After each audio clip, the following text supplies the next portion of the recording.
Son pronostic vital est toujours engagé.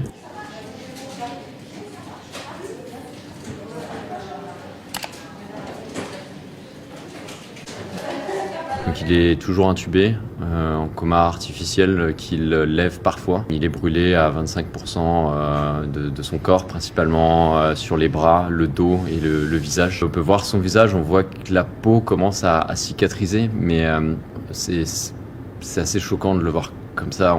Parfois on a du mal à le reconnaître. Et ça reste assez violent pour un papa, pour une maman, que de voir son enfant dans cet état.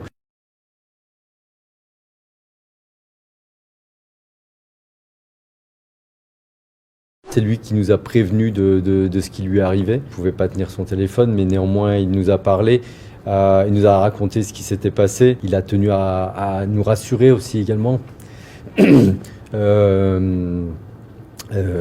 disant tout simplement que c'était superficiel, qu'il avait un simple gros coup de soleil.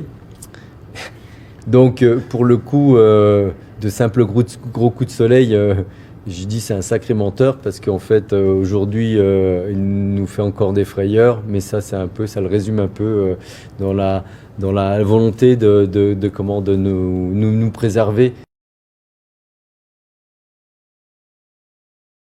Il a raconté qu'il y a eu une explosion, qu'il a senti le souffle sur lui de l'explosion. C'était assez flou quand il parlait à mes parents, il avait comme une patate chaude dans la bouche, il avait du mal à s'exprimer, mais il nous a dit j'ai voulu attendre pour pas pousser les gens et me mettre à l'abri. Le problème c'est que il y a beaucoup de fumée et il a perdu connaissance. Ce qu'il dit c'est qu'il s'est réveillé dehors, il avait très froid. Sûrement quelqu'un qui l'a pris en charge. Et moi je remercierai jamais assez la personne qui je pense l'a évacué de ce brasier.